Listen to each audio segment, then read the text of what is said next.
પાલિતાણામાં આંગણવાડી વર્કરોની હડતાલ, આઈસીડીસી કચેરીએ ગુંજ્યો વિરોધનો સૂર। પાલિતાણા તાલુકાની આંગણવાડીના કાર્યકરો અને તેડાગર બહેનો આજે પોતાની પડતર માંગણીઓને લઈને આક્રમક મૂડમાં જોવા મળ્યા હતા। લાંબા સમયથી સત્તાવાર પ્રશ્નોના ઉકેલ માટે તમામ કાર્યકરોએ એકવાર હડતાલનું શસ્ત્ર ઉગામ્યું અને લાંબા સમયથી અટકાયેલા પગાર વધારો કરવામાં આવે તેમજ આંગણવાડી કાર્યકરોને સરકારી ધારાધોરણ મુજબ કાયમી કર્મચારીઓનો દરજ્જો મળે અને કામદારોનો આક્ષેપ છે કે પગાર સમયસર થતો નથી, જેના કારણે મોંઘવારીના જમાનામાં ઘરનું ગુજરાન ચલાવવું અત્યંત મુશ્કેલ બન્યું છે। ત્યારે આજે મોટી સંખ્યામાં આંગણવાડી બહેનો એકત્રિત થઈ આઈસીડીસી કચેરી ખાતે પહોંચ્યા હતા। ત્યાં તેમણે સૂત્રોચ્ચાર સાથે વિરોધ નોંધાવ્યો હતો, ઉચ્ચ અધિકારીઓને આવેદન પાઠવી પોતાની રજૂઆત કરી હતી અને જણાવ્યું હતું કે અમારું શોષણ બંધ કરો અને અમને ન્યાય આપો। જો વહેલી તકે અમારી માંગણીઓ સંતોષવામાં નહીં આવે તો આગામી સમયમાં આંદોલન વધુ તેજ બનાવવામાં આવશે તેવું સ્થાનિક આંગણવાડી કાર્યકરે જણાવ્યું હતું અને હડતાલને પગલે પાલિતાણા તાલુકાની આંગણવાડીઓમાં કામગીરી સંપૂર્ણપણે બંધ રહેતા બાળકો અને સગર્ભા મહિલાઓ મળતી સુવિધાઓ પર અસર પડી છે। હવે જોવાનું રહ્યું કે તંત્ર દ્વારા આ મામલે કેટલી સક્રિય થઈ બહેનોની માંગણીઓ સ્વીકાર કરે છે। બેન, તમારું નામ? મારું નામ શબાનાબેન રજાકભાઈ થરાદિયા, પાલિતાણા આંગણવાડી વર્કર। મારે આજે પ્રશ્નો આખા તાલુકાની બહેનો વતી છે। અમારે સરકાર સામે પ્રશ્ન છે, અમારે અમારા ઓફિસવાળા સામે કે અધિકારી સામે કોઈ પ્રશ્ન નથી।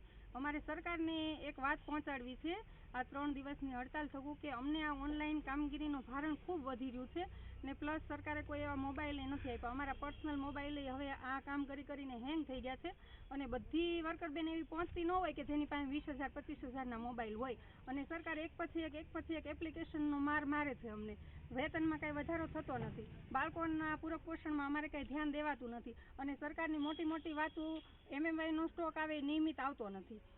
3 વસ્તુ આવે છે એક સાથે આવતી નથી, અલગ આવે છે, જેથી વિતરણમાં અમને બહુ તકલીફ પડે છે। અને બીજા નંબરમાં કે જે વેકેશન છે એ વર્કર હેલ્પર બે બહેનોનું સાથે હોવું જોઈએ। જો 6 વર્ષથી 18 વર્ષના બાળકોને વેકેશન હોય તો 3 થી 6 વર્ષના બાળકોને વેકેશન કેમ ન હોય? એની સામે કેમ સરકાર જોતી નથી?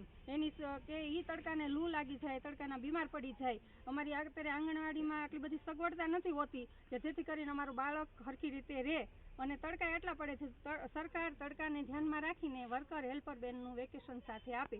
અને બીજા નંબરમાં અમને જે આ ઓનલાઈન કામગીરી છે એમાંથી થોડી શાંતિ આપે, સરકાર મોબાઈલ પ્રોવાઈડ કરે, કેમ કે બધી બહેનો પહોંચતી નથી હોતી અને પ્લસ કે હમણાં આ ગેસના સિલિન્ડર આવે છે તો સિલિન્ડર પણ સરકારે અમારા ખર્ચે નાખી દીધા છે। તો આ 10,000ના પગારમાં બહેનો સિલિન્ડર લે કે આંગણવાડીના ખર્ચામાં રોડવે, ફળ ફ્રૂટના રોડવે અને અમને બિલ 4 મહિને 5 મહિને એક વખત બિલ મળે છે, બિલો પણ રેગ્યુલર આવતા નથી। તો હવે આ 10,000 પગારમાં અમારી બેન કઈ રીતે રોડવે અને કઈ રીતે આંગણવાડી ચલાવે? આંગણવાડી ચલાવે કે ઘર ચલાવે? શું ચલાવે? અને મકાન ભાડા પણ નિયમિત થતા નથી, પગાર પણ આજે 17 તારીખ છે તોય પગાર પણ થયો નથી। તો એક બાજુ સરકાર એવું કહે છે કે મારી બહેનો તો આ એની બહેનો 10,000માં કામ કઈ રીતે કરે? આંગણવાડી કઈ રીતે ચલાવે? ઘર કઈ રીતે ચલાવે? જી બેન, તમારું નામ? મારું નામ પંડ્યા જ્યોત્સનાબેન છે અને હું એક આંગણવાડી વર્કર છું અને આજે અમે બહેનો અહીંયા ભેગા થયા છીએ તો એના વતી પાલિતાણા તાલુકા તરફથી મારે બોલવાનું છે તો હું બોલીશ 2 શબ્દો। એમાં ખાસ તો મારે એ કહેવાનું છે કે અમને સરકારી કર્મચારી તરીકે જાહેર કરો અમારો પગાર વધારો, કારણ કે કેસ જીતી ગયા છતાં પણ અમને અમારો પગાર વધારો નથી થયો। 10,000 પગાર અત્યાર સુધી સરકાર ચૂકવે છે અને પગાર વધારો કરતા નથી। બીજું કહેવાનું એમ છે કે ચણા તુવેર દાળનો ભાવ જે સરકારી ભાવ છે ને અમારે જે બિલ મૂકવાનો એમાં ઓછો છે અને બજાર ભાવ વધારે છે તો એ પણ બહેનોને તકલીફ પડે છે। અને બીજું MMYનું ભાડું ચૂકતે કરો જેથી કરીને બહેનોને લોડ ન પડે। અને બીજું તો શું કહેવાનું છે? અને હા, મોબાઈલ આપો ને તો પણ સારી કંપનીના આપજો, કારણ કે જે જૂના મોબાઈલ આપ્યા ને થોડોક સમય ચાલ્યા અને પછી બંધ થઈ ગયા છે અને અત્યારે બંધ હાલતમાં પડેલા છે પણ સરકાર એની સામે જોતા નથી। તો અત્યારે જે અમને મોબાઈલ આપવામાં આવે ને એ સારી કંપનીના ને સારા આપવામાં આવે જેથી કરીને સર્વર ડાઉન ન આવે અને સર્વર ડાઉન થાય ને એમાંથી જ્યારે કામગીરી નથી થતી ત્યારે એવા પણ પ્રેશર કરવામાં આવે છે કે કામ કરો, ફોટા પાડો। જો અમે ફોટા પાડવામાં રહીએ ને તો બાળકોને પૂર્વ પાછળ શિક્ષણ નથી અપાતું, કોઈ પ્રવૃત્તિ નથી કરાવાતી, કારણ કે અમે ફોટા અને હેડ કાઉન્ટ કરવામાં ફ્રી નથી થતા અને ઓનલાઈન કામગીરી છે એ ઓછી કરો તો વધારે સરળ પડે અને બાળકોની પૂર્વ પ્રાથમિક શિક્ષણમાં અમે ધ્યાન આપી શકીએ। કારણ કે પાયો જ આંગણવાડી છે, એ જ ખાસ આંગણવાડીના બાળકો અને આંગણવાડી વર્કર એ જ આખા સમાજના ઘડતરનો પાયો છે। કારણ કે બાળક નાનું હોય ને 6 વર્ષનું થાય ત્યાં સુધીમાં એના મગજનો વિકાસ વધારે થાય છે તો એ સમય દરમિયાન જો અમે બાળકોમાં ધ્યાન નહીં આપીએ તો પછી ભવિષ્યમાં એ બાળક મોટું બનીને શું બનવાનું. એટલે અમને એટલો સમય આપો એવો કે જેને કામગીરી ઓછી કરો ને એટલે અમને બાળકોમાં ધ્યાન રાખવાનો સમય આવે. અમે પૂર્વ પ્રાથમિક શિક્ષણ કરાવ્યું છે અને અમને 3 દિવસમાં 3 થી 4 વખત ફોટા પાડવાના હોય. એ પેલો હાજરીનો આઇકોન સાથે પહેલા નાસ્તાનો ફોટો, બીજા નાસ્તાનો ફોટો, અને હવે તો એવું પાછું આવ્યું હતું કે છેલ્લે ઘરે જાવ ત્યારે 3 વાગે ફોટો પાડીને ઘરે જવાનું. તો અમે મોબાઈલમાં ફોટા પાડ્યા કરશું આમનો, તો અમારા નાના નજીવા પગારમાં તો મોબાઈલ અમારે ઘરે આઈફોન તો હોય નહીં, તો પછી અમે કેવી રીતે એટલા બધા ફોટા સાચવશું ને કેમ પાડશું? એટલે અમારા મોબાઈલ હેંગ થઈ જાય છે. એટલે એ હેંગ થઈ ગયેલા મોબાઈલમાં પછી બીજા કામ થતા નથી, પોષણ ટ્રેકરે ખુલતું નથી. અને જો કામગીરી ઓનલાઈન ન થાય તો પાછું એવું પ્રેશર આવે કે કામગીરી કરો તમે, નહીં તો તમારે પગાર કપાત કરવામાં આવશે.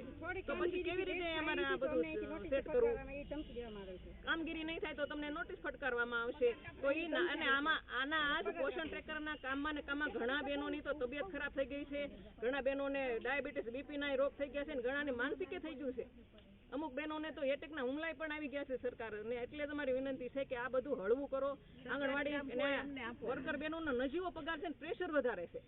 એટલે અમારી એક જ માંગણી છે કે આ બધું હળવું કરો, સારા મોબાઈલ આપો, અમારો પગાર વધારો અને સરકારી કર્મચારી તરીકે અમને જાહેર કરો. અને આંગણવાડીના કામ સિવાય અન્ય કામગીરી ન સોંપવામાં આવે, કારણ કે અમે દરેક જગ્યાએ નથી પહોંચી શકતા. અને હવે કાલથી અમે 3 દિવસ ઓફલાઈન ઓનલાઈન તમામ કામગીરી નથી કરવાના. અને કાલથી અમારે 3 દિવસ છે, 30 દિવસીય હડતાલ છે.